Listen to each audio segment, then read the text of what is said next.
Tous les ans, le mois de mai marque le mois du patrimoine asiatique au Canada. Elle célèbre l'implication des communautés asiatiques au sein de la nation. Cette année est une année encore plus spéciale pour la communauté chinoise car elle célèbre les 100 ans de la loi de leur exclusion. Pour comprendre cette loi et comment elle a formé la communauté asiatique aujourd'hui, il faut comprendre son passé d'exclusion institutionnalisée au sein des parcours d'immigration. Mon nom est Estelle Mi et je suis journaliste à la Converse. Dans le milieu des années 1800, les Chinois, qui étaient constitués majoritairement d'hommes, sont allés vers l'ouest pour travailler au chemin de fer, le Pacific Railway. À cette époque, leur ségrégation était sociale et économique. Économique d'un côté parce qu'ils étaient payés 2 fois moins cher que les travailleurs blancs, mais aussi sociale parce qu'ils étaient exclus de toute célébration de la construction de la fin du chemin de fer, niant ainsi leur légitimité au sein de la construction de la nation. Alors que leur immigration afflue au Canada et que leur discrimination s'intensifie par les révoltes de la population blanche, beaucoup de Chinois décident d'émigrer vers l'Est pour trouver refuge. Les premières vagues d'immigration au Québec commencent à arriver, où la plupart des personnes cantonaises commencent à s'installer à Montréal pour devenir buandiers ou commerçants. Pendant ce temps, leur présence devenait une source d'angoisse pour les politiques colonialistes blanches. Un paradoxe s'est installé au sein de leur identité. Il fallait les inclure économiquement pour leur travail, mais les exclure socialement et politiquement au sein de la nation. C'est ainsi qu'en 1885, la première taxe d'entrée d'immigration est rentrée en vigueur. La Chinese Immigration Act s'est imposée. De 1885 à 1947, les Chinois étaient soumis à un régime unique d'immigration, dont le seul critère d'exclusion était celui de la race. Lorsque des personnes arrivent au Canada, elles doivent obligatoirement payer une taxe d'entrée qui s'élève à 500 $, soit environ 18 000 $ aujourd'hui, dans les débuts des années 1900. C'est le cas de William Dere, un Sino-Canadien de 3e génération, qui a écrit le livre Being Chinese in Canada, où son père et grand-père sont venus pendant ces lois d'immigration. My name is William Ging Wee Dere. I immigrated to Canada when I was 7 years old. But I consider myself to be third generation Chinese Canadian because my grandfather came to Canada in 1909 and my father came to Canada in 1921 and both of them settled here in Montreal. So we've been here for over 100 years. L'objectif de cette taxe d'entrée était clair, établir des barrières institutionnelles pour éviter l'entrée des Chinois au sein du Canada. Well, the head tax started in 1885. It was, I guess, legislated following the Royal Commission on Chinese immigration. And that Royal Commission suggested various ways to limit the Chinese from coming into Canada. And 1885 is a significant date because that was when the Canadian Pacific Railway was finalized, was built. And so you had many Chinese workers who were looking for work. The European settlers were saying, well, there are too many Chinese workers looking for work. We can't stand for that.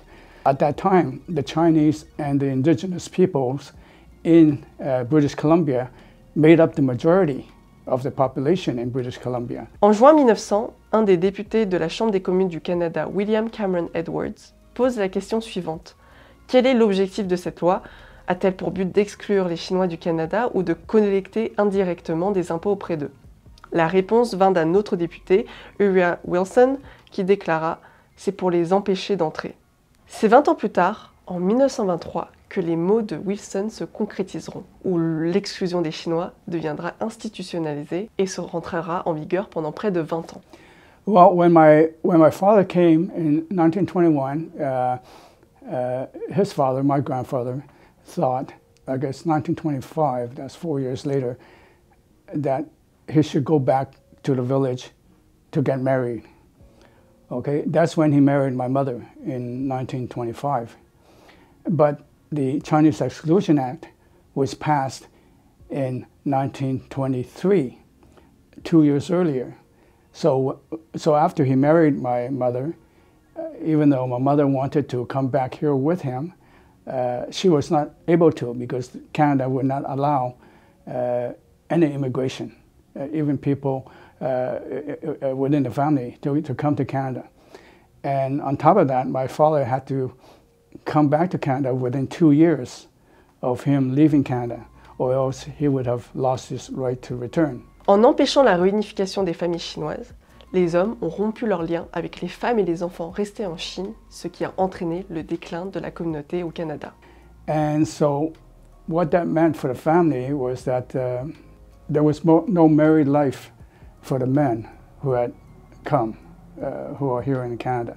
Because after 23, no men, women, children could come into Canada. My father would have to save enough money for a trip back to the village every 5 to 10 years or so.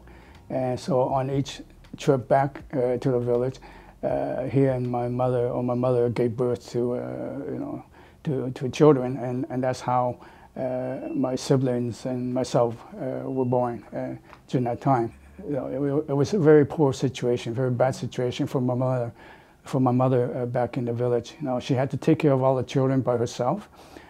She had to take care of the mother-in-law by herself, and then she had to farm the small plot of land that she had from money that my father and grandfather sent back. Certains arriveront à contourner les barrières d'immigration en achetant des papiers des migrants préétablis au Canada. On les appelle les fils à papier. Le trauma intergénérationnel de la communauté vient de ce trauma familial, induit par ce racisme institutionnalisé. I think it's very important to commemorate the 100th anniversary of the Chinese Exclusion Act, because for a number of reasons. One, it recognizes the history of the Chinese in Canada.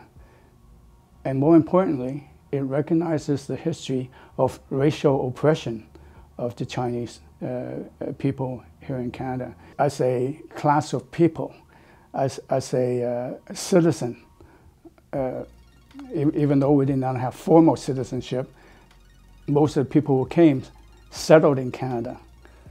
It was racial oppression. Right after the Exclusion Act was passed, every single Chinese in Canada had to register with the Department of Immigration and Colonization of Canada. And so that was the first registry and the only registry of immigrants here in Canada. So you can imagine what that means to us on the 100th anniversary of the Chinese Exclusion Act. We're fighting again against this oppression, against this witch hunt. So that's why it's important for us to commemorate it. It's important for us to commemorate our community here that's been here over 150 years. After 1923 or prior to 1947, there was no Chinese immigration. So the recent immigrants who've come here from all over the world, from mainland China, Southeast Asia, Europe, or wherever, I think it's important that they know about this history, so they know the foundations of struggle that the Chinese community had waged throughout Canadian history for equal rights, for equality, and for recognition. I am Canadian because I am Chinese Canadian. So it's important to say that I am Chinese Canadian. I am not a European Canadian, I'm not a French Canadian, I'm not an English Canadian, even though they try to assimilate me into one society or the other. I refuse to be assimilated, and that's the resistance that I live. Having an identity awareness was a big turning point for me, and that came about, I guess you can say, after my father died, because when he died, I lost my connection to my Chinese past. And so after he died, I went on a search for my own identity. And so this is what I'm living with today, my own Chinese Canadian identity. Être canadien aujourd'hui pour la communauté sino-montréalaise, c'est accepter et cultiver ces mémoires collectives issues de ces lois d'immigration pour redessiner leur propre trajectoire de citoyenneté et de sens d'appartenance en dehors de ces idéologies historiques d'oppression blanche.